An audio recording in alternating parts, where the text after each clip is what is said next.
सदाशिवसमारम्भां शङ्कराचार्यमध्यमाम् अस्मदाचार्यपर्यन्तां वन्दे गुरुपरम्पराम्।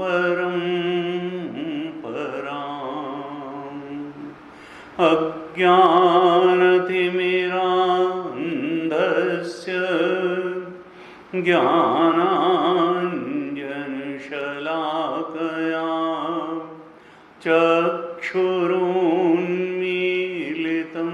येन तस्मै श्री गुरवे नमः। तस्मै श्री गुरवे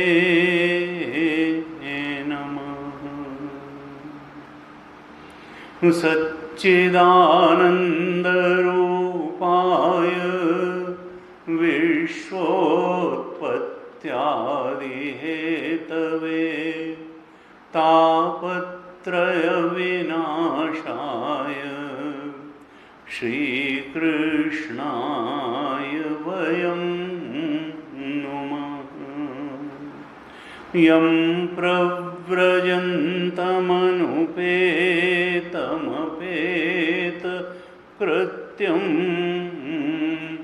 द्वैपायनो विरहकातर आजुहाव। पुत्रेति तन्मयतया तरवोऽभिनेदुः तं सर्वभूतहृदयं मुनिमानतोऽस्मि। तं सर्वभूतहृदयं मुनिमानतोऽस्मि।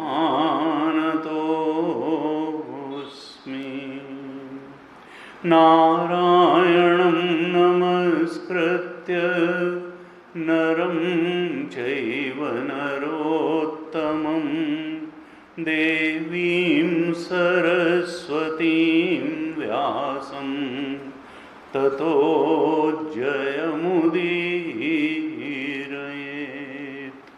कृष्णाय वासुदेवाय हरये परमात्मने प्रणतक्लेशनाशाय श्रीकृष्णाय वयं नमः।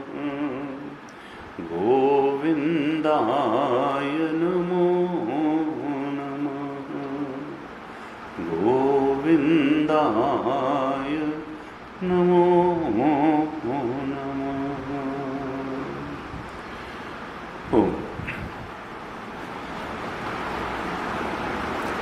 पिछली कुछ कक्षाओं से हम श्रीमद् भागवत ग्रंथ पर विचार कर रहे हैं और अभी तो हम श्रीमद् भागवत महापुराण का जो महात्म्य पद्म पुराण में पाया जाता है 6 अध्यायों में, उस महात्म्य पर ही विचार कर रहे हैं। क्योंकि जब तक किसी उद्देश्य, किसी प्रयोजन, किसी लक्ष्य की महिमा का ज्ञान नहीं होता है, तब तक व्यक्ति उस लक्ष्य को स्वीकार नहीं करता है और उसके लिए कोई सार्थक प्रयास भी नहीं करता है। हमारे संतों, हमारे शास्त्रों का यही प्रयत्न रहा हमेशा कि मनुष्य को उसके जीवन का जो वास्तविक लक्ष्य है वो समझ में आ जाए। उन्होंने लक्ष्य भी बताया, उन्होंने लक्ष्य को प्राप्ति का मार्ग भी बताया,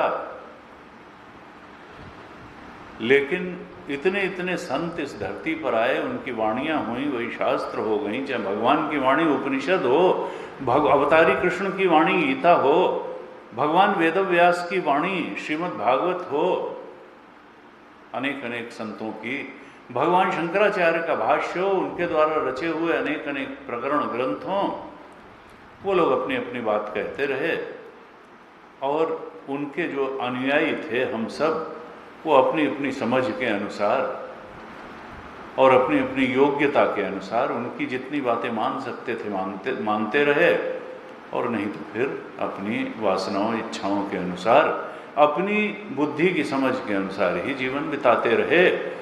बुद्धि के अनुसार, इंद्रिय ज्ञान के अनुसार जीवन में लक्ष्य बनाया और उसी को परसू करते रहे। और लक्ष्य कोई खास बनाता नहीं है। पुत्रेषणा, वित्तेषणा, लोकेषणा, मूल रूप में सारे मनुष्यों के लक्ष्य इन्हीं 3 में सिमटे रहते हैं। पत्नी अच्छी हो, पति अच्छा हो, परिवार अच्छा हो, बच्चे अच्छे हों, बच्चे सेटल हो जाएं, इस सब के लिए पैसा थोड़ा ठीक ठाक आ जाए, हो सके तो बहुत ज़्यादा आ जाए, और हो सके तो समाज में पद प्रतिष्ठा मिल जाए। बस यहीं से कहानी ख़त्म, यहीं से कहानी शुरू और यहीं से डब्बा बंद। इसके बाहर भी कुछ जीवन का लक्ष्य हो सकता है, इससे ऊपर भी कुछ जीवन का लक्ष्य हो सकता है। ये बात कम ही लोगों को समझ में आती है। और शास्त्र कहता है कि यही समझने लायक बात है कि ये शरीर जो है केवल पुत्रेषणा, वित्तेषणा, लोकेषणा, ये 3 जो डीप डिजायर्स हैं, इनकी ही पूर्ति के लिए नहीं मिला है। ये तो साधन धाम मोक्ष कर द्वारा है। इससे तो मुक्त हुआ जा सकता है, इससे मोक्ष की प्राप्ति हो सकती है, इससे उस सर्वोच्च भगवत तत्व की प्राप्ति हो सकती है, इससे आत्म तत्व, ब्रह्म तत्व के बोध में प्रतिष्ठित हुआ जा सकता है। इसमें फ्री विल है, इसमें विवेक है, इसमें सत असत का विश्लेषण करने की क्षमता है, इसमें नित्य अनित्य का विवेक करने की क्षमता है, इसमें परम सत्य के प्रति जिज्ञासा भी होती है। और उस जिज्ञासा को पूरी करने के लिए सद्गुरु भी मिल सकते हैं, सदशास्त्र भी मिल सकते हैं। साधना के लिए जिस कैपेबिलिटी, क्षमता, सामर्थ्य की आवश्यकता है, वो भी परमात्मा ने तुमको इस मनुष्य शरीर में दी है। तो जो न तरे भवसागर नर समाज अस पाए, सो कृत निंदक मंदमति आत्माहन गत जाए। अब तुलसीदास जी ने कहा, इतना सब संयोग बनने के बाद भी अगर तुम इस भवसागर के पार नहीं जाते, इस भवसागर के पार जाने को जीवन का लक्ष्य नहीं बनाते, तो तुमने अपने पैदा करने वाले का नाम डुबोया है। तुम कृत निंदक हो। जैसे कोई कहते हैं कि भाई ये लड़का तो ठीक नहीं निकला, इसने अपने बाप का नाम डुबा दिया। तो हमारा परम पिता परमात्मा है, अगर हम उसको पाए बिना, उधर बढ़े बिना चले गए, खाली पुत्रेषणा, वित्तेषणा, लोकेषणा की पूर्ति करके ही ये जीवन यात्रा, मनुष्य जीवन की यात्रा हमने समाप्त कर ली, तो इसी के लिए तुलसीदास जी ने कहा कि तुम कृत निंदक हो। तुमने उस परम पिता की मानो निंदा करी, अगर उधर बढ़ने का प्रयास नहीं किया, और तुम्हारी गति क्या होगी? कहा आत्माहन गति जाए। आत्महत्यारा जैसे प्रेत बन के टहलता है, ऐसे ही तुम जन्म जन्मांतर तक इन्हीं 3 ऐषणाओं की पूर्ति के लिए घूमते रहोगे। अगला जन्म जने मनुष्य का मिलेगा भी कि नहीं मिलेगा। इसलिए समय मत गंवाओ, समय मत गंवाओ। जिस बात के लिए ये मनुष्य जीवन है, उसको जरूर परसू करो। यही हमारे उपनिषदों का भी आह्वान है, ये गीता जी का संदेश है, ये भागवत जी का संदेश है। हमारे शास्त्र भले बहुत सारे हों, संत बहुत सारे हों, लेकिन उनका संदेश एक ही है, हे मनुष्य, तुम उस आत्मा के सच्चे स्वरूप को जान करके उसके बोध में प्रतिष्ठित करके मुक्त हो जाओ। केवल अर्थ पुरुषार्थ की पूर्ति करना, केवल काम पुरुषार्थ की पूर्ति करना या धर्म पुरुषार्थ की पूर्ति कर लेना, यही मनुष्य जीवन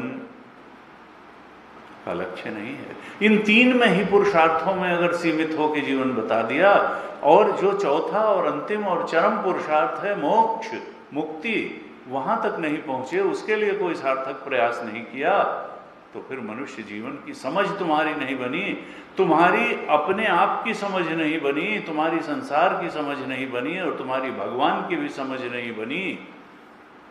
तुम जिंदगी को समझ नहीं पाए। व्हाट इज लाइफ का उत्तर तुम्हें ठीक से मिला नहीं। ये केवल कामना पूर्ति के लिए है मनुष्य जीवन नहीं मिला है।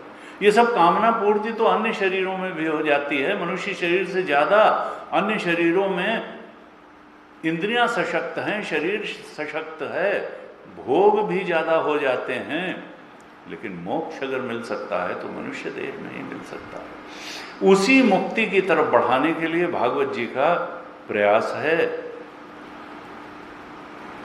और वो मार्ग क्या है, तो उपनिषद, गीता, भागवत सब यही कहते हैं कि देखो, ये जो उपाधि से तुमने तादात्म्य करके रखा हुआ है, ये उपाधियां सत्य नहीं है। ये उपाधियों से किया गया तादात्म्य भी सत्य नहीं है। गलत जगह तुमने अटैचमेंट कर रखा है। इसी कारण तुम्हारे जीवन में दुख है, इसी कारण तुम्हारे जीवन में भ्रांति है, क्योंकि जो प्रेम करने लायक है नहीं, उससे तुमने प्रेम कर लिया, और जो प्रेम करने लायक है उसका तुमको कोई खबर ही नहीं है। प्रेम करने लायक परमात्मा है, वो तुम्हारा जन्म जन्म का साथी है, तुम्हारे अंदर चेतना बन करके बैठा हुआ है, दूसरे के अंदर भी चेतना बन करके बैठा हुआ है, सबके अंदर चेतना बन करके बैठा हुआ है। वो सूरज में, चंद्रमा में, नदी में, पहाड़ में, वो स्वर्ग के देवताओं में, गंधर्व लोक के गंधर्वों में, पितृलोक के पितरों में, और ब्रह्मलोक के निवासियों में, सब में चेतना बन करके बैठा हुआ है। और वो चेतन तो एक अखंड सर्वव्यापक है, और वो तुम्हारा स्वरूप है। तुम इस चेतन को इस रूप में न पहचान करके उपाधियों की बटी बटी दुनिया को सत्य मान करके चलते हो, और चेतन के एक अखंड सर्वव्यापक स्वरूप, ब्रह्म स्वरूप के बोध में प्रतिष्ठित नहीं हो जाते।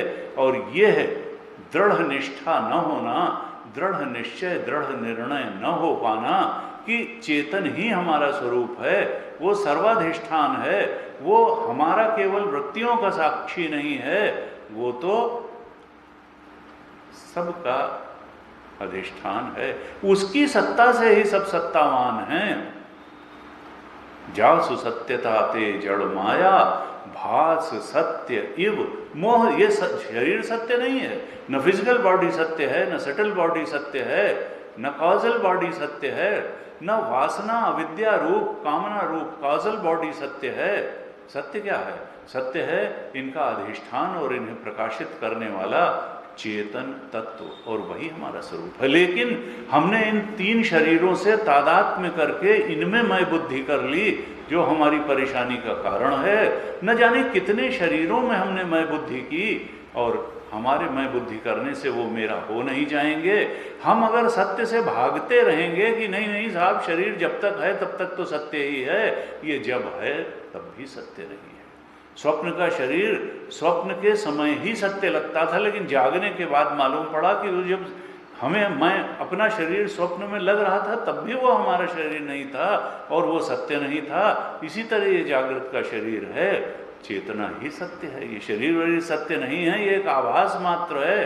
पंचभूत की एक गठरी मात्र है, पिटारा मात्र है, जो प्रारब्ध पर्यंत चलेगी और फिर पंचभूत में विलीन हो जाएगा। लेकिन आत्मा न कहीं से आई थी न विलीन होगी। वह चेतन तत्व वो तो सदा है और सदा रहेगा, और वही हमारा स्वरूप है। जब ज्ञानी उस चेतन में प्रतिष्ठित हो जाता है, वो जान लेता है कि seer is substratum of universe, ये जो साक्षी है वही सबका अधिष्ठान है, सर्वाधिष्ठान है। उसकी वजह से ही जड़ अनात्म अचेतन की सत्ता है, उसकी अपनी कोई सत्ता नहीं है। झूठो सत्य जाहि बिनु जाने, जिम भुजंग बिनु रजु पहचाने, और जह जाने जग जाए हेराई, जागे जथा सपन भ्रम जाई। तुलसीदास जी ने कहा कि देखो ये झूठा है, ये तीनों शरीर झूठे हैं, दूसरे के भी शरीर झूठे हैं, संसार भी झूठा है, ये ब्रह्मलोक, स्वर्गलोक, पितृलोक सब झूठा है। आत्मा के अलावा जो कुछ भी है अनात्म, वो उपाधि मात्र है, पंचभूत की एक गठरी है, और उसकी सत्ता अगर वो अधिष्ठान परमात्मा चेतन न हो तो वो अपनी सत्ता को न जन्मा सकता है न जाना जा सकता है। सत्य नहीं है। सत्य तो आत्मा है, परमात्मा है, और वही आनंद स्वरूप भी है, वही ज्ञान स्वरूप भी है। ये बुद्धि तो आत्मा का ज्ञान थोड़ा सा ले करके ज्ञानी बनती है और समझती है हम सब कुछ जान लेंगे। इसीलिए जीव अल्पज्ञ भी है और अल्पशक्ति भी है, और वो जो परमात्मा है, ब्रह्म तत्व है, वो तो सर्वज्ञ और सर्वशक्ति है और सर्वव्यापक है। हम तो हम तो 70 किलो के हैं, हम 5 फुट 10 इंच हैं, और हम थोड़ा स्पेस घेरते हैं। हमारा ये उपाधियां जो भी हैं सत्य नहीं है। न सूरज की उपाधि सत्य, न चंद्रमा की उपाधि सत्य, न धरती की उपाधि सत्य। इनके पीछे जो चेतन बैठा है सत्य वही है। देवताओं का भी शरीर सत्य नहीं, मनुष्य का भी शरीर सत्य नहीं, और हमारे यहाँ नदी को भी जीवित माना गया। ये गंगा जी जो बह रही हैं, ये इनका शरीर है, फिजिकल बॉडी है, और जब इसकी नियमित प्रवृत्ति है, इसका मतलब वहाँ गंगा देवी हैं, और हम उनकी अर्चना करके उनका कृपा प्रसाद प्राप्त कर सकते हैं, क्योंकि देव शक्तियाँ हमसे ज़्यादा शक्तिशाली हैं। इसीलिए हमारे यहाँ नदी की पूजा होती है, पेड़ की पूजा होती है, पहाड़ की पूजा होती है, सूर्य की पूजा होती है, क्योंकि सब जीवित सत्ताएं हैं। कोई भी पिंड अगर उसके पीछे चेतन न हो तो नियमित प्रवृत्ति नहीं कर सकता है। हमारे शरीर के पीछे जब तक चेतना रहती है तो नियमित प्रवृत्ति करता है, समय से उठता है, खाता है, पीता है, नहाता है, धोता है, मिलता है, जुलता है, बात करता है, भविष्य की प्लानिंग करता है। जैसे ही चेतन इसको छोड़ के निकलता है तो फिर मिट्टी पड़ी, इसका कोई मतलब नहीं रह जाता है। चेतन ही सत्य है। शरीर में था इसलिए, जब तक चेतन तो शरीर सत्यवत लग रहा था, सत्य इव लग रहा था, सत्यवत्य नहीं था। चेतन के जाते ही ये मिट्टी हो गया। यही हाल सारे ही पिंडों का है, वो सत्य नहीं है। उपाधि सत्य नहीं है। इसीलिए कहा एक उपाधि है और एक उपहित है। उपहित है चेतन, और उपाधि हम जानते हैं मनुष्य की 3 शरीर की उपाधि है, अन्य प्राणियों की उपाधि है। तिर्यक क्यों नहीं है? बैल की अपनी उपाधि है, सुअर की अपनी उपाधि है, मक्खी मच्छर की अपनी उपाधि है, नदी की अपनी उपाधि है, पहाड़ की अपनी उपाधि है, चंद्रमा की अपनी उपाधि है, सूर्य की अपनी उपाधि है, देवताओं की अपनी उपाधियां हैं, गंधर्व लोक के निवासियों की अपनी हैं, पितृलोक के निवासियों की अपनी उपाधि है, और ब्रह्मलोक के निवासियों की अपनी उपाधि है। लेकिन उपाधि सत्य नहीं है। जो चेतन उनके अंदर है सत्य वही है, और वो चेतन अलग अलग नहीं है, वो एक अखंड सर्वव्यापक है। उपाधियों में ही अंतर है, इन झूठी उपाधियों में ही अंतर है।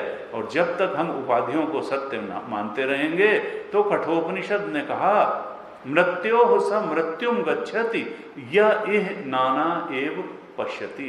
जो नानात्व को ही सत्य मानते रहते हैं, जो उपाधियों को ही सत्य मानते रहते हैं, वो अभी संसरण में पड़े रहेंगे, एक शरीर से दूसरे शरीर में जाते रहेंगे। अभी पुनरपि जन्मम पुनरपि मरणम पुनरपि जननी जठरे शयनम, ये कर्म का बंधन उनको जकड़े रहेगा, और वो एक शरीर से दूसरे शरीर की यात्रा करते रहेंगे। अभी वो बंधन में पड़े रहेंगे। उनको कभी कभी सुख मिलेगा, और ज़्यादा दुखी। कठोपनिषद ने नहीं कहा कि वो जीवित रहें, उनका मृत्यो समृत्युम गच्छति, अर्थात जब वो जिंदा हैं तब भी मरे जैसे ही। क्राइस्ट ने कहा अपने एक शिष्य से, देखा ये इसमें संभावना बहुत ज़्यादा है, ये परमात्मा के बोध में प्रतिष्ठित हो सकता है। गांव-गांव घूमते थे, सी ऑफ गलीली के तट पे जा रहे थे, एक व्यक्ति को देखा कि अरे इसका तो अंतःकरण बहुत शुद्ध है, चम चम चम चम चमकता हुआ है, तो उन्होंने कहा कि तुम मेरे साथ चलो। उसने कहा कि नहीं, मैं आपके साथ चलता, लेकिन हमारे पिताजी का देहांत हो गया है, मैं जरा उनका जो डेड बॉडी है उसको दफना लूँ, उसके बाद चलूँगा। क्राइस्ट ने कहा let dead bury their dead, you follow me, मुर्दों को उनके मुर्दे दफनाने दो, तुम मेरे साथ आओ। तुम कहाँ मुर्दा दफनाने के चक्कर में पड़े हुए हो? Let dead bury their dead, you follow me. यानी जिंदा आदमियों को भी उन्होंने कहा मुर्दा। क्यों कहा? क्योंकि जो उस परम सत्य की खोज में नहीं है उसको जिंदा कहना बहुत ठीक नहीं है।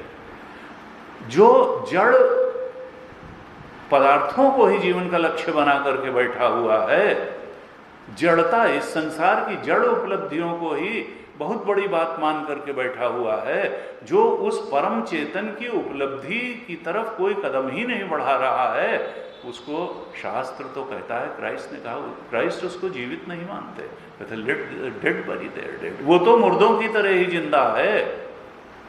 तुलसीदास जी ने कहा जो आंख परमात्मा को नहीं देखती है, परमात्मा को देखने का कोई प्रयास नहीं करती है, वो जैसे मोरपंख पर बनी हुई आंख के समान है। जो जिह्वा परमात्मा की यशोगान नहीं करती, परमात्मा की कीर्ति का गायन नहीं करती है, जीह सुदादुर जीव, वो मेढक की जीभ के समान है जो टर टर करने के अलावा कुछ जानती ही नहीं है। इस प्रकार से हमारे संतों और शास्त्रों ने कहा कि देखो तुम लक्ष्य को पहचानो और उसको प्राप्त करो। भागवत जी उधर ही प्रेरणा दे रही हैं और उपनिषद भी उधर ही प्रेरणा दे रहे हैं। हमको एक बात बहुत गहराई से समझनी चाहिए, समझने का पूरा प्रयास करना चाहिए कि उपाधियां तो जने कितनी मिली और जने कितनी मिलेंगी, मुक्ति पर्यंत आएंगी जाएंगी, इनका ज़्यादा मतलब नहीं है। जिसने ऊपर वाले ने पैदा किया है वो खाने को भी देगा, रहने को भी देगा। बातुल किमत नास्ति नियंता, इतनी चिंता मत करो। जो इस पूरी सृष्टि को चला रहा है वो तुमको भी चला सकता है। वो तुम अपना प्रारब्ध कर्म लेकर के आए हो और जब तक प्रारब्ध रहेगा ये शरीर कहीं जाने वाला नहीं है और प्रारब्ध समाप्त होने के बाद 2 सांस और आने वाली नहीं है। इसलिए इस शरीर की रक्षा के लिए बहुत ज़्यादा चिंतित होने की जरूरत नहीं है। तुम अपने आप माता के गर्भ में आए नहीं, तुमने डॉक्टर बुला करके गर्भाशय से अब अम्बिलिकल कार्ड को कनेक्ट नहीं करवाया। वो तुमको ही माता के गर्भ में प्रकृति की एक व्यवस्था, उस परमात्मा की कृपा से ही तुमको एक पिता मिला, एक माता मिली। और गर्भाशय में जब तुम्हारा शरीर बन रहा था उस समय भी गर्भाशय के अंदर उस परमात्मा ने तुम्हारे भोजन की व्यवस्था की। जब तुम माता के गर्भ से बाहर आए और मुंह में दांत भी नहीं थे, करवट भी नहीं ले सकते थे, उसके पहले ही उसने माता के स्तनों में दूध का प्रबंध कर दिया। जब दांत निकले तो तुमने यहाँ गेहूं दाल चावल नहीं बनाया, पहले से ही परमात्मा ने वो सब तुम्हारे खाने की व्यवस्था करके रखी हुई थी। इस कारण तुम्हारा जीवन संभव हुआ। और जब तुम बड़े हो गए तब भी उसने सब कुछ अपने हाथ में रखा। तुम्हारे शरीर में तुम्हारी बुद्धि पर केवल इतना छोड़ा कि कुछ कमा लो, कुछ खा लो। तुम नहीं जानते कि हमारा खाना कैसे पचता है, बाइल जूसेस, पैंक्रियाटिक जूसेस कब कैसे सिक्रीट होते हैं, पीनियल ग्लैंड को कब कितना हार्मोन सिक्रीट करना है, थायराइड को कितना करना है, एड्रेनलिन को कितना करना है, किडनी की फंक्शनिंग क्या है, स्प्लीन कैसे। तुम्हारे हाथ में कुछ भी नहीं दिया, सब ऑटोमेटिक फंक्शनिंग ऑफ नेचर है। परमात्मा की सर्वज्ञ बुद्धि ने तुम्हारे शरीर को चलाना भी अपने हाथ में रखा है, क्योंकि वो जानता है कि तुमसे कुछ नहीं होगा। तुम तो दाल में नमक भी कम ज्यादा कर देते हो।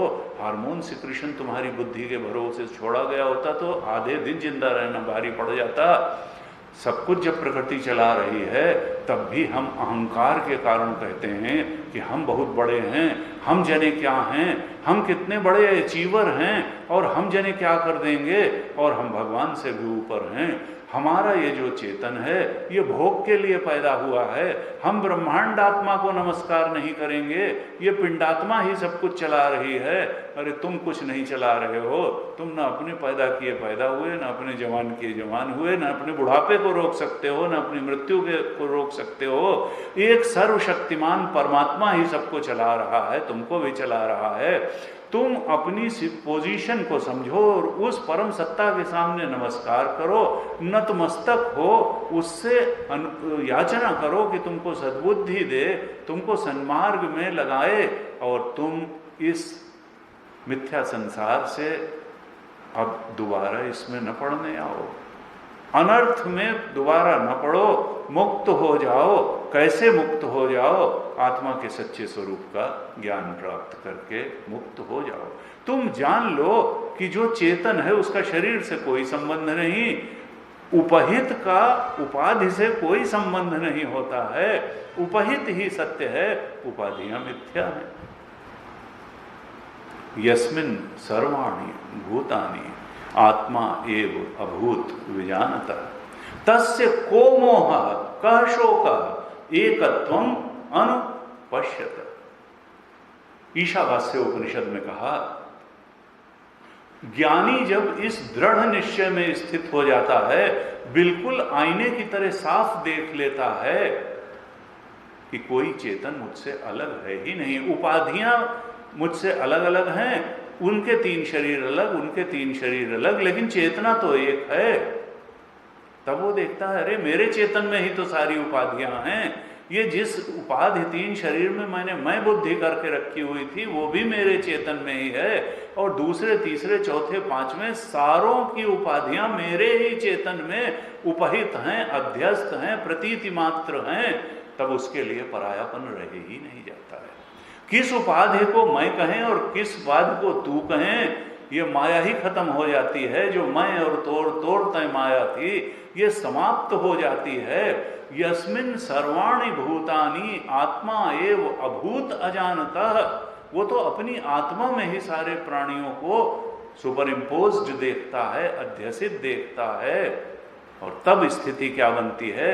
ऐसे उस ज्ञान का पुण्य फल क्या होता है? कहा तत्र को मोह का शोका, वो सारे अज्ञान के मोह के उल्टी बुद्धि के पार चला जाता है। जो उपाधि को सत्य माने बैठा था और आत्मा के सच्चे स्वरूप की पहचान नहीं थी, आत्मा के सच्चे स्वरूप की पहचान होते ही और उपाधियों का मिथ्यात्व मालूम पड़ते ही उसके मोह अज्ञान का नाश हो जाता है। मोह का नाश होते ही भ्रम का भी नाश हो जाता है, और मोह भ्रम का नाश होते ही शोक का भी नाश हो जाता है। दुख हमेशा के लिए विदा हो जाता है और आनंद स्वरूप आत्मा में प्रतिष्ठित हो जाता है। यस्मिन् सर्वाणि भूतानि आत्मा एव अभूत विजानतः तत्र को मोह कः शोक। ऐसे उस ज्ञानी के लिए जो सबका अधिष्ठान अपनी चेतना को ही जान गया और बाकी अध्यस्त को प्रतीति मात्र जान गया, अब वो किसके लिए दौड़ भाग करे और क्या पाने के लिए करे? जो सबसे बड़ी चीज पाई जा सकती थी तो उसको तो अपना अंदर ही पा लिया, अपने आत्मा को ही ब्रह्म रूप में जान लिया।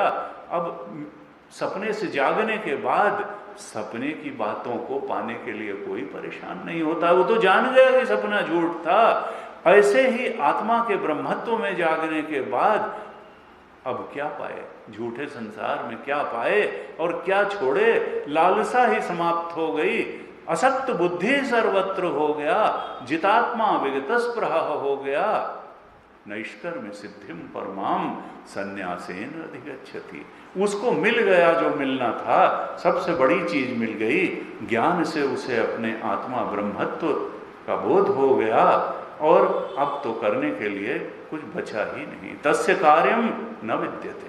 तो ऐसा इस ज्ञान के लिए ही, इस बोध के लिए ही उपनिषद भी आह्वान कर रहा है, गीता जी भी आह्वान कर रही हैं और भागवत जी भी आह्वान कर रही हैं। हम क्रमशः इसी बात को ध्यान में रखते हुए और भागवत जी में का अध्ययन करेंगे और गीता जी का भी अध्ययन हम इसी बैकग्राउंड में करेंगे कि हमको लक्ष्य ये है, ये देने के लिए प्रॉमिस कर रही हैं गीता जी और भागवत जी, जो सबसे बड़ी उपलब्धि है, जिससे बढ़कर कोई उपलब्धि ही नहीं है, जिसके सामने सारी उपलब्धियां झूठी हैं, बढ़ करके की बात ही नहीं, असली उपलब्धि तो वही है।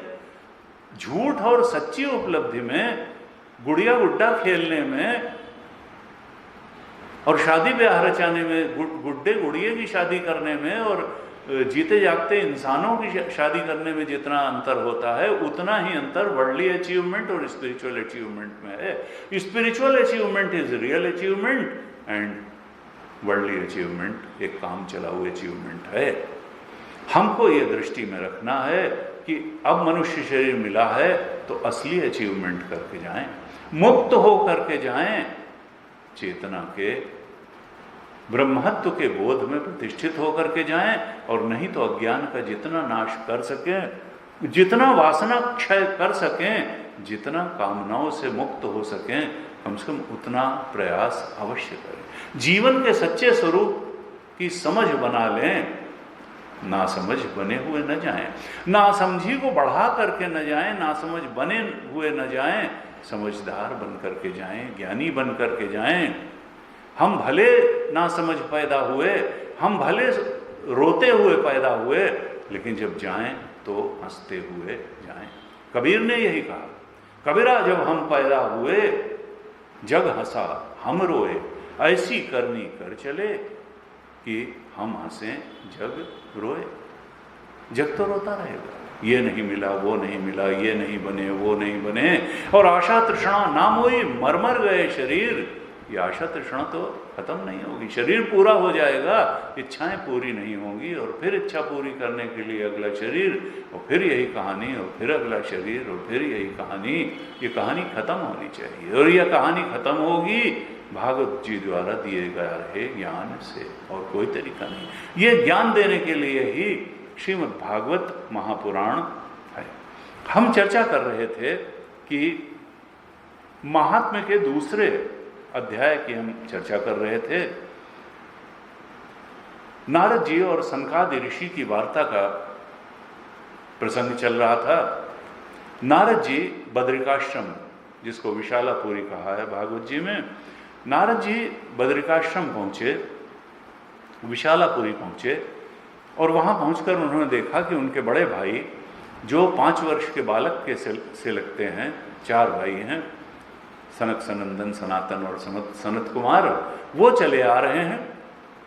देखत बालक बहुकाली, बालक से लगते हैं लेकिन ब्रह्मज्ञानी संत हैं चारों के चारों, और नित्य भगवत चर्चा में ही रमण करते हैं।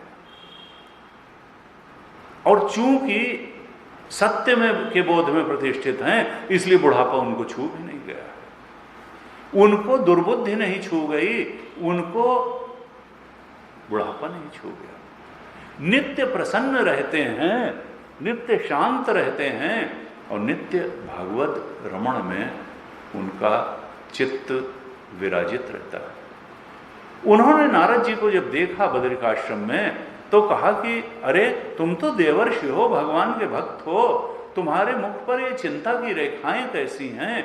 एक तुम्हारे जैसे श्रेष्ठ साधु को, संत को चिंतित होना शोभा नहीं देता है, ये चिंता की रेखाएं कैसी हैं? नारद जी ने कहा, मैं क्या बताऊं, मैं समझ करके कि पृथ्वी लोक में बड़े पुण्यात्मा लोग रहते होंगे, धर्मात्मा लोग रहते होंगे, ये समझ करके मैं पृथ्वी लोक में गया। मैं वहाँ अनेक अनेक तीर्थों में घूमा, प्रयाग में गया, पुष्कर में गया, काशी में गया, हरिद्वार में गया। मुझे बहुत ज़्यादा धर्माचरण करने वाले और पुण्यात्मा लोग नहीं मिले। कहा, सत्यम नास्ति तपः शौचम दया दानम न विद्यते। मैंने देखा कि वहां भी न तो सत्य है, न तपोनिष्ठ लोग हैं, न शुचिता से जीवन यापन करते हैं, न उनमें दया है, और दानशीलता भी नहीं है। वराकाह कूट भाषण, वो तो बेचारे हैं और झूठ बोलने वाले हैं, पाखंड में निरत हैं, मंद बुद्धि हैं, मंद भाग्य हैं, राग और द्वेष से भरे हुए हैं, जीवन उनका उपद्रवग्रस्त है। संत भी पाखंडी मिले, और जो विरक्त कहलाने वाले सन्यासी हैं वो भी बहुत सारा सांसारिक पदार्थ, प्राणी पदार्थ इकट्ठा करके रखे हुए हैं। विरक्ता सपरिग्रह, जो विरक्त हैं उनके पास बहुत ज्यादा इकट्ठा किया हुआ है, परिग्रह है, और जो संत कहलाने वाले हैं वो पाखंड निरता, वो बहुत सारे बस दिखावे के ही संत हैं, पाखंड निरत हैं। ऐसे बताया जब, और फिर कहा कि जब मैं वृंदावन गया तो वहाँ मैंने देखा कि एक स्त्री है जो युवा है और उसके 2 पुत्र वृद्ध हैं और अचेत हैं। मेरे पूछने पर उसने बताया कि मैं भक्ति हूँ और ये मेरे 2 पुत्र ज्ञान और वैराग्य हैं। और फिर उसने कहा, स्त्री ने यानी भक्ति ने, कि साधो भोगो साधो क्षणम तिष्ठ, आप कुछ देर रुक जाइए, आपके आने से मुझे बड़ी शांति मिली है, और भगवान कृपा करके आप इन मेरे दोनों पुत्रों ज्ञान और वैराग्य, ये अचेत हैं, इनमें चेतना ले आइए। इनको ये बड़ा विचित्र है कि माता तो युवा हो और पुत्र वृद्ध हो। मेरे इन पुत्रों को भी युवा बना दीजिए, इनको अचेत से चेतन अवस्था में ले आइए। नारद जी कहते हैं, ऐसा जब भक्ति ने अनुरोध किया तब मैंने ज्ञान और वैराग्य के कान में मुंह लगा करके कहा कि ज्ञान वैराग्य तुम उठो उठो। जब नहीं उठे तो मैंने उनके कान में वेद वेदांत का घोष किया, गीता पाठ करके भी उन्हें जगाया, लेकिन वो उठे नहीं। और इस कारण से मुझे बड़ी चिंता हुई। जब चिंता हुई तब मैंने परमात्मा का स्मरण किया, गोविंदम स्मारयामास, मैंने भगवान कृष्ण का स्मरण किया। और स्मरण करते ही एक आकाशवाणी हुई। आकाशवाणी ने कहा कि एतदर्थम तु सत्कर्म सुरर्षे त्वं समाचर तत्ते कर्म अभिधास्यन्ति साधवा साधुभूषणा। हे सुरर्षे देवर्षि नारद, इनकी मूर्छा दूर करने के लिए तुम सत्कर्म करो। और सत्कर्म क्या होगा, इसको तुम्हें साधु, कोई बड़ा विशिष्ट साधु भूषण ही तुम्हें बताएगा कि वो सत्कर्म क्या है। सत्कर्मणि कृते तस्मिन् सनिद्रा वृद्धतानयोः गमिष्यति क्षणात् भक्ति सर्वतः प्रसरिष्यति। जैसे ही तुम उस सत्कर्म को करोगे, ये ज्ञान और वैराग्य दोनों की वृद्धावस्था दूर हो जाएगी और भक्ति भी उसका सब तरफ प्रचार प्रसार हो जाएगा।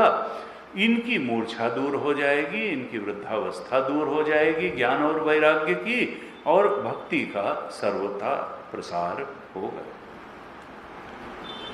अब नारद जी फिर से थोड़ा प्रश्न उनके सामने खड़ा हो गया कि आकाशवाणी में कहा है कि कोई संत मिलेंगे जो बताएंगे वह सत्कर्म जिससे इनकी वृद्धावस्था दूर होगी।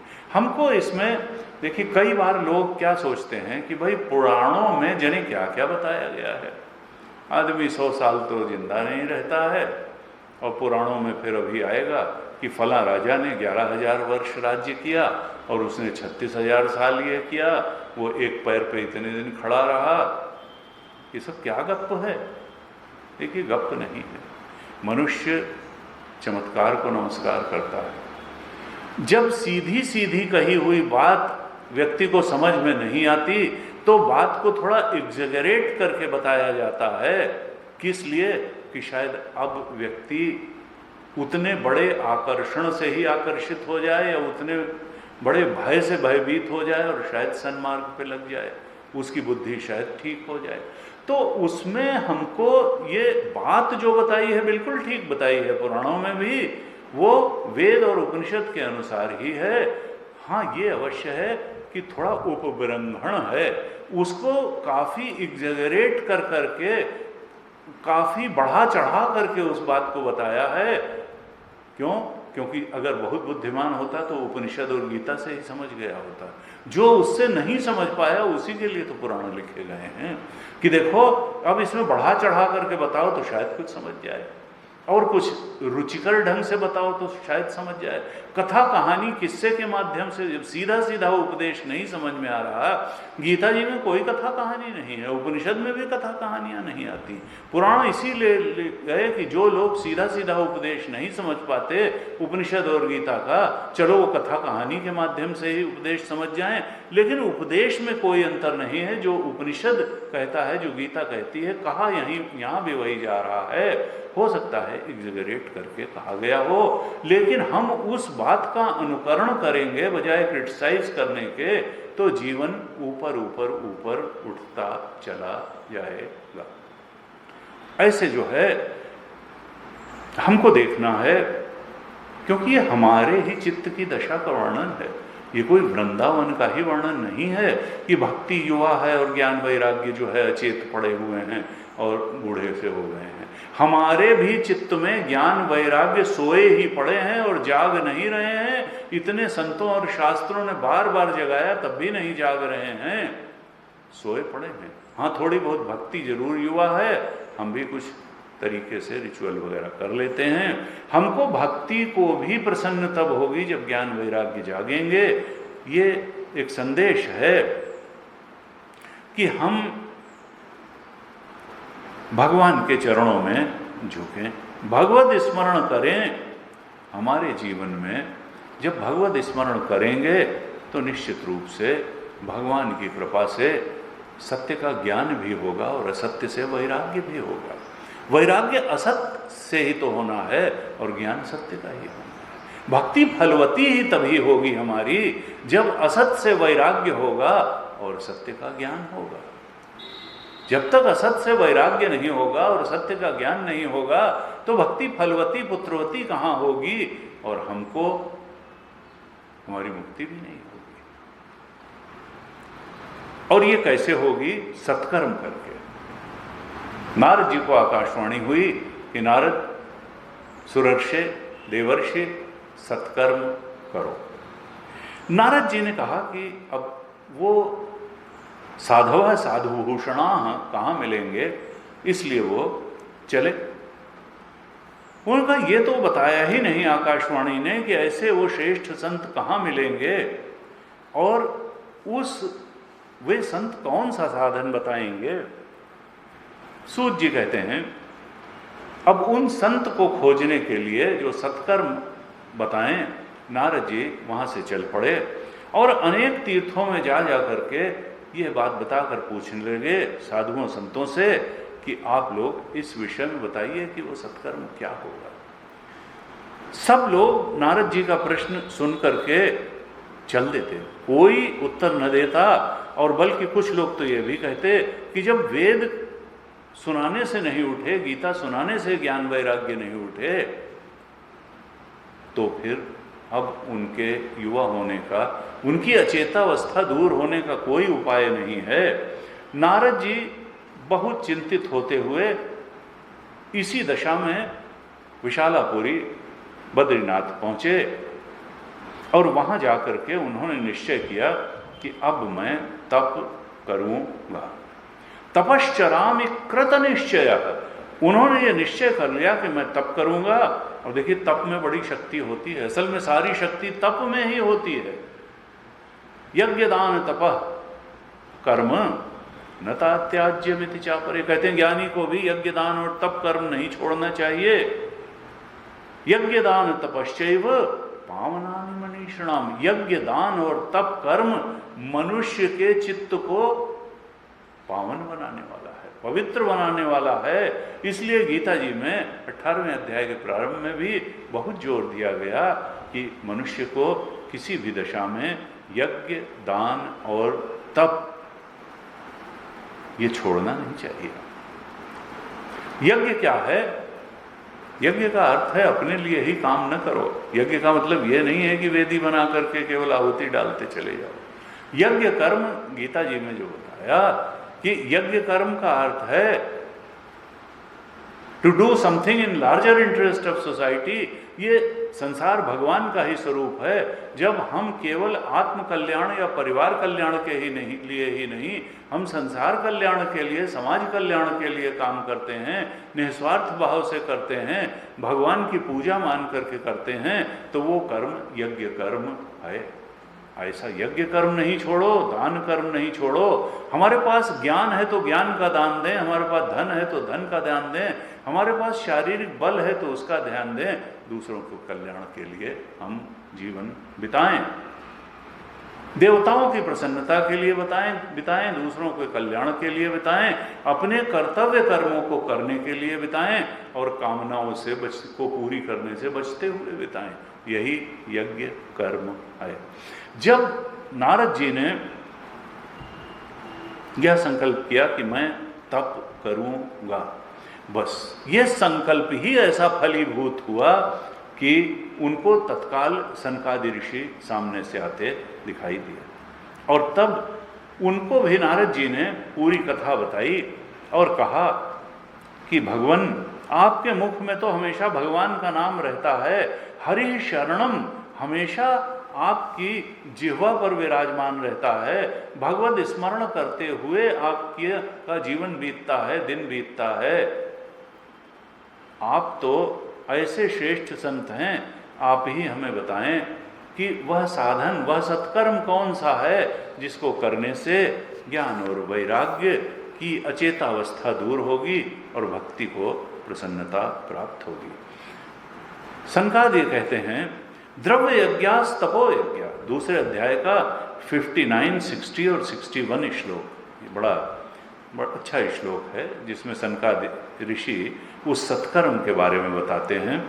सनकादि ऋषि कहते हैं, नारद जी, द्रव्य यज्ञास तपो यज्ञ योग यज्ञास तथा परे स्वाध्याय ज्ञान यज्ञाश्च ते तु कर्म विसूचिका। देखिए, एक है द्रव्य यज्ञ, जैसे हम वेदी बना करके आहुति डालते हैं, एक है तप यज्ञ, कोई तप करते हैं किसी चीज के लिए, वो भी यज्ञ है। गीता जी के 4थे अध्याय में तो 12 प्रकार के यज्ञ बताए, लेकिन वहां पर कहा श्रेयान द्रव्यमयाद यज्ञ ज्ञान यज्ञ परंतप सर्वम कर्माखिलम पार्थ ज्ञाने परिसमाप्य थे। ये जितने 12 तरह के हमने यज्ञ बताए हैं, ये सब द्रव्य यज्ञ हैं, और जो ज्ञान यज्ञ है वो द्रव्य यज्ञ से बहुत ज्यादा श्रेष्ठ होता है। क्यों? क्योंकि सारे कर्मों की समाप्ति ज्ञान में ही हो जाती है। कर्म की सीमा तो अंतःकरण की शुद्धि ही है। बहुत अच्छा निस्वार्थ कर्म करेंगे, अंतःकरण बिल्कुल पवित्र निर्मल हो जाएगा, सद्गुरु भी जीवन में आ जाएगा और श्रवण लायक चित्त भी बन जाएगा, उस सत्य में प्रतिष्ठित होने लायक बुद्धि निर्मल पवित्र बन जाएगी और फिर ज्ञान भी हो जाएगा। लेकिन ज्ञान होगा सद्गुरु के वचनों से ही, श्रवण मनन निधिध्यासन से ही। कर्म की सीमा यही है कि वो अंतःकरण को पवित्र कर देगी। इसलिए गीता जी ने कहा सर्वम कर्माखिलम पार्थ ज्ञाने पर, सारे कर्मों का उद्देश्य उस परम सत्य परमात्मा का ज्ञान प्राप्त कर लेना ही है। और फिर तुलसीदास जी ने कहा कर्म की हो ही स्वरूप ही चीने तस्य कार्यम न विद्यते। एक बार वो परम सत्य का ज्ञान हो गया तो फिर कार्य करो तो भी ठीक, न करो तो भी ठीक। ज्ञानी के लिए कर्म करने से कुछ मिलता नहीं है और कर्म छोड़ देने से उसका कुछ जाता नहीं है। न कर्मणा वर्धते नो कनीयान, वेद में कहा कर्म करने से कुछ वर्धन नहीं होता और कर्म न करने से कुछ घट नहीं जाता है उसका, क्योंकि अब जो पाना था पा लिया।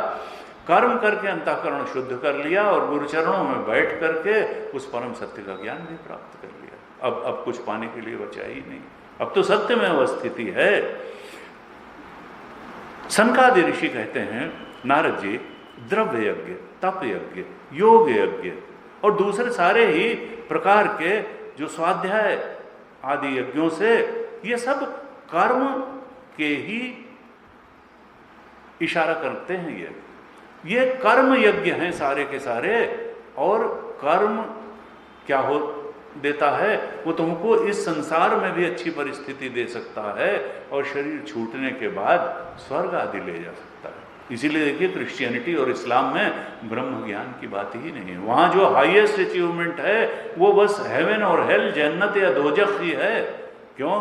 क्योंकि उनको यहाँ ब्रह्म ज्ञान का कोई कॉन्सेप्ट ही नहीं है। वो ब्रह्म तत्व जानते नहीं, आत्मा के ब्रह्मत्व को जानते ही नहीं हैं, इसलिए उनका मुर्दा कब्र में ही पड़ा रहता है, अगले शरीर में भी नहीं जाता है। और ज़्यादा से ज़्यादा उसकी डूम्स डे में, डे ऑफ जजमेंट में, क़यामत के दिन क्या गति होगी कि अल्लाह मियाँ आएंगे, गॉड आएंगे और वो कहेंगे तुम जो है स्वर्ग जाओ और तुम जो है नरक में जाओ, तुम हेवन, तुम हेल, तुम जन्नत, तुम दोजख, और वंस हेवन तो ऑलवेज हेवन और वंस हेल तो ऑलवेज। कैसा एब्सर्ड फिलॉसफी है। गुरु कहते थे अरे भाई जेल भी जाता है तो एक सीमा होती है, निकल के रिफॉर्मेटिव पनिशमेंट है ये, थोड़ो कि नरक गए तो हमेशा के लिए चले गए। हमारे यहाँ ऐसा नहीं है। हमारे यहाँ भी मिलता है नहुष इंद्र पद तक, इतने अच्छे कर्म किए नहुष ने कि इंद्र पद पर चले गए, लेकिन वहाँ जब इंद्राणी पर कुदृष्टि डाली और अगस्त आदि ऋषियों से पालकी ढोने को कहा तो ऋषियों ने खुद धो करके शाप दे दिया कि जाओ सांप हो जाओ, जड़ बुद्धि है तुम्हारी, और वो अजगर हो गए। अंत में भगवान के स्पर्श से फिर से उनकी वहाँ से मुक्ति हुई। तो वंस हेल तो ऑलवेज हेल और वंस हेवन तो ऑलवेज हेवन, ये कोई बात नहीं है। ये सृष्टि तो चलायमान है और चलायमान ही नहीं मिथ्या है। समुझे मिथ्या सो दासी रघुवीर की, समुझे मिथ्या सोपे, छूट न राम कृपा बिनु, नाथ कहूँ पद रोपे। तुलसीदास जी ने कहा ये माया जो है और माया का जगत जो है, ये माया तो भगवान की दासी है। विद्या माया सीता जी उनकी ब्याहता पत्नी हैं जो उनको प्रिय हैं, लेकिन जब तक सीता जी भक्ति का जीवन में पदार्पण नहीं होता तो ये माया खलु नर्तकी जो है यही लुभाती रहती है, भटकाती रहती है, नचाती रहती है। छूट न राम, ये सो दासी रघुवीर की, ये भगवान की दासी है, कोई पत्नी नहीं है जो मिलवा देगी भगवान से। ये तो अपने में ही फंसाए नचाए रहेगी। और इसको समझ लोगे तो ये कहीं कुछ है ही नहीं। समुझे मिथ्या सोपे, ये माया मिथ्या है, माया का क्रिएशन भी मिथ्या है। सो दासी रघुवीर की, समुझे मिथ्या सोपे, और छूट न राम कृपा बिनु, भगवान की कृपा के बिना कोई माया के पार नहीं जा सकता है। नाथ कहूँ पद रोपे, ऐसा काकुशुंडी कहते हैं गरुड़ जी से। दैवी हेषा गुणमयी मम माया दुरत्या, मामे ये प्रपद्यन्ते माया मेताम तरंतिते। ये दैवी है माया, डिवाइन है, ये जीव के प्रयास से नहीं जाने वाली है, ये भगवान की कृपा से ही जाएगी। किसके जीवन से जाएगी? जो भगवान के चरण पकड़ लेगा। इसलिए भक्ति का बड़ा महत्व है। मोक्ष साधन सामग्र्याम भक्ति रे, मोक्ष के साधनों में भक्ति सबसे बड़ा साधन है, लेकिन साध्य नहीं, क्योंकि साध्य तो परमात्मा ही है। परमात्मा की भक्ति वो सत्स्वरूप ब्रह्मत्व, आत्मा का ब्रह्मत्व ही साध्य है। तो यहाँ पर सनकादि ऋषि कहते हैं कि ये जितने भी और यज्ञ हैं ये तो द्रव्य यज्ञ हैं और ये केवल स्वर्ग तक दे सकते हैं। सत्कर्म सूचको नूनम ज्ञान यज्ञ है स्मृतो बुधैये, जो ज्ञानी हैं उन्होंने सत्कर्म सबसे बड़ा क्या बताया है? श्रीमद् भागवत आलाप, श्रीमद् भागवत का श्रवण करना, मनन करना, उसकी नॉलेज पे मेडिटेट करना, यही सबसे बड़ा सत्कर्म है। सतु गीता शुकादि भी, श्रीमद् शुक आदि महानुभावों ने यही सत्कर्म किया कि भागवत महापुराण का गायन करना, श्रवण करना, उसके अर्थ पर विचार करना, यही सबसे बड़ा सत्कर्म है। भक्ति ज्ञान विरागाणाम तद घोषेण बलम महत व्रजिष्यति द्वयोः कष्टम सुखम भक्तेर भविष्यति। ये अगर भागवत का आयोजन किया जाए, भागवत में बताई गई बातों का कीर्तन किया जाए, तो भक्ति ज्ञान और वैराग्य तीनों ही युवा हो जाएंगे, तीनों ही की अचेतावस्था दूर होगी, तीनों हृष्ट पुष्ट सबल युवा हो जाएंगे। सुखम भक्तेर, और भक्ति भी प्रसन्न हो जाएगी। व्रजिष्यति द्वयोः कष्टम, ज्ञान वैराग्य का जो कष्ट है वो दूर हो जाएगा, भक्ति भी सुखी हो जाएगी। उन्होंने कहा सत्कर्म है श्रीमद् भागवत का कीर्तन, श्रीमद् भागवत का प्रवचन, उसका श्रवण मनन, यही सबसे बड़ा सत्कर्म है। इसी से कलयुग के सारे दोष नष्ट हो जाते हैं। नारद जी ने कहा, भगवान मैंने तो यही सुना है कि ये भागवत जी में भी वही बातें बताई गई हैं जो वेदों उपनिषदों में बताई गई हैं। भागवत जी में और कोई बात तो बताई नहीं है। फिर ऐसा कैसे है कि जब मैंने उपनिषदों की बात, उपनिषदों के मंत्र, वेदों के मंत्र का उद्घोष किया ज्ञान वैराग्य के कानों में, तब तो वो जागे नहीं। और वेद से ही, वेद वाली बातें जो वेद में बताई हैं वही भागवत में बताई हैं, तब फिर इसको बताने से उनकी मूर्छा कैसे दूर हो जाएगी। सनकादि ऋषि कहते हैं कि देखिए नारद जी, वेदोपनिषदाम सारा जाता भागवती कथा, ये तो सत्य है कि वेद और उपनिषदों के सार से ही ये भागवत की कथा बनी है। भागवत महापुराण में कोई और बातें नहीं बताई गई हैं, वेद और उपनिषद का सार ही इसमें रखा गया है। कहा लेकिन एक बात है, 3 दृष्टांत देते हैं।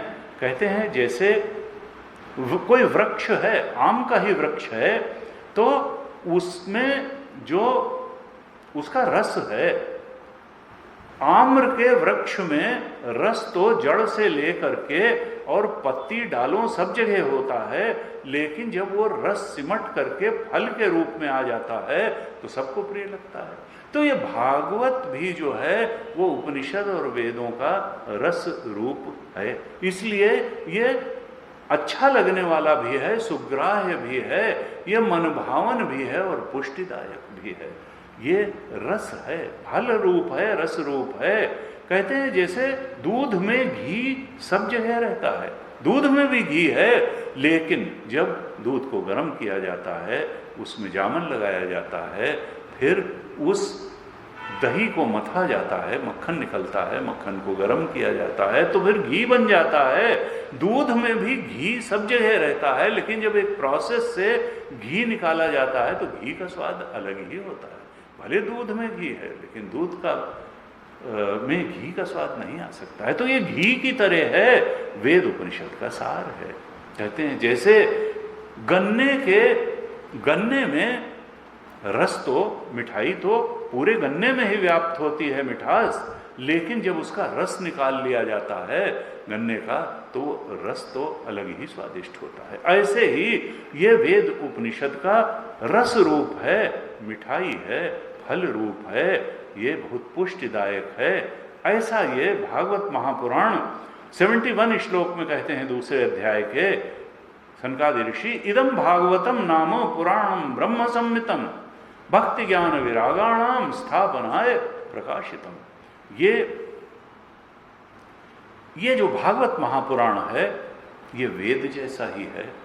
इदम भागवतम नाम पुराणम ब्रह्म संहितम, ये भागवत पुराण वेदों के ही समान है। और भक्ति ज्ञान विरागाणाम, इसको व्यास जी ने क्यों रचा? कहा व्यास जी ने भक्ति ज्ञान और वैराग्य को प्रकाशित करने के लिए, जीवों के हृदय में स्थापित करने के लिए इस भागवत महापुराण की रचना की।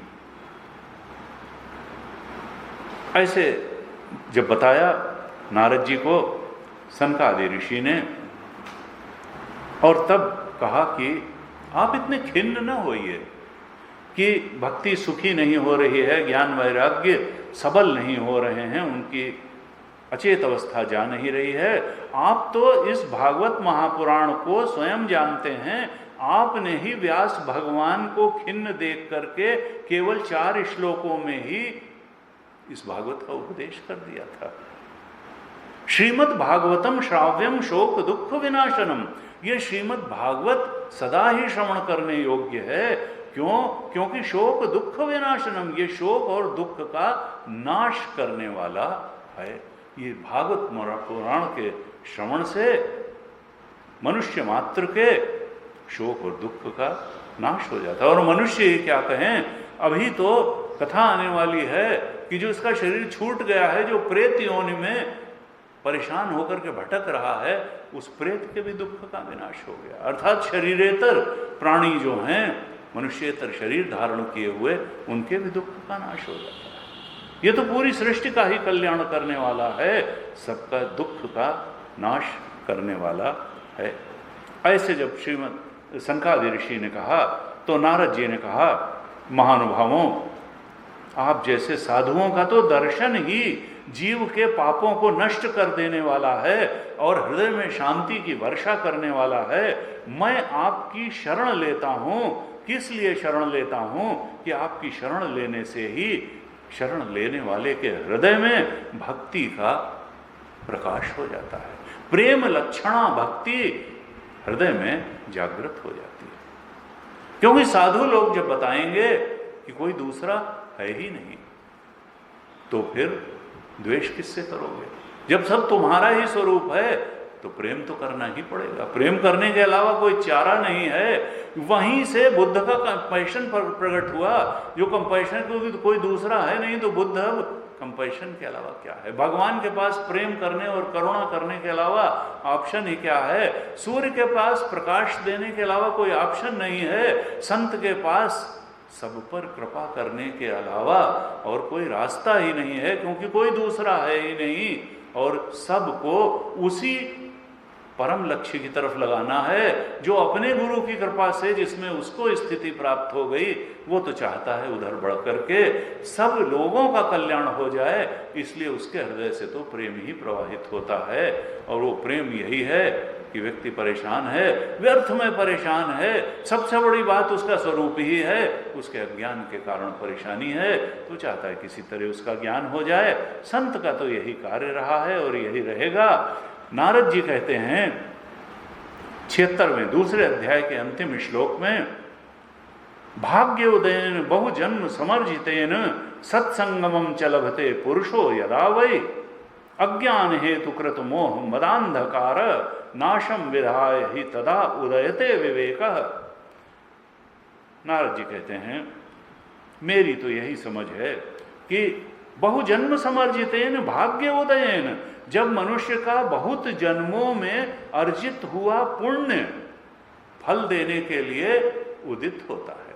बहुत जन्मों के सत्कर्म जब फल देने के लिए परिपाक होता है, उनका उद्धत होते हैं, पुण्य कर्म फल देने के लिए सत्संगमम च लभते पुरुष, तब आप जैसे संतों का संग उपलब्ध होता है। ये फल रूप है सत्संग, सत्संग कर्म रूप नहीं है। ये तो पुण्य पुंज फल देने के लिए परिपाक हो गया, उनका पुण्य कर्म का उदय हुआ। तुलसीदास जी ने कहा, पुण्य पुंज बिनु मिला ही न संता और सत्संगति संसृति करंता। बिना पुण्य के पुंज के संत मिलता नहीं है। 20 साल से लोग जुड़े हुए हैं चिन्मय मिशन से, लेकिन धेला बराबर नहीं जान पाए कि चिन्मय मिशन बताना क्या चाहता है, जीवन का स्वरूप क्या है। पुण्य पुंज बिनु मिला ही न संता और सत्संगति संसृति करंता। सत्संग से ये झूठी माया झूठी मालूम पड़ जाएगी और सच्ची आत्मा सच्ची मालूम पड़ जाएगी।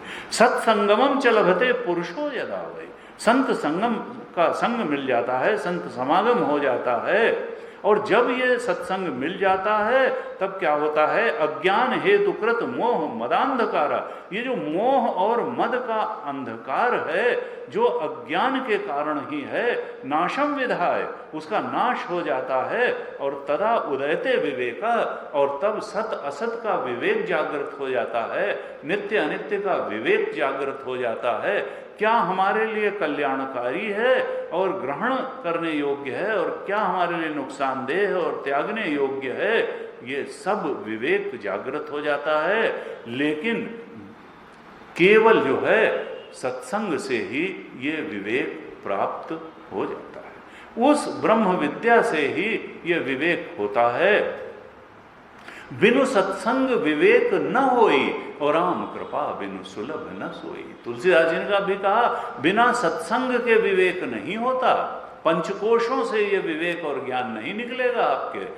किसी ज्ञानी से ही मिलेगा, किसी संत से ही मिलेगा। और जब पुण्य पुंज का उदय होगा तो सत्संग, संत भी मिल जाएंगे, ज्ञानी भी मिल जाएंगे, सत्संग का अवसर भी मिल जाएगा। मोह मद का अंधकार अज्ञान के कारण जो है उसका नाश हो जाएगा और विवेक और ज्ञान की उत्पत्ति हो जाएगी। और विवेक होते ही, ज्ञान होते ही सारे अनर्थ और दुख का अंत हो जाएगा। हम अनंत शांति और अनंत आनंद में अनिश्चित काल शाश्वत रूप से विचरण करेंगे।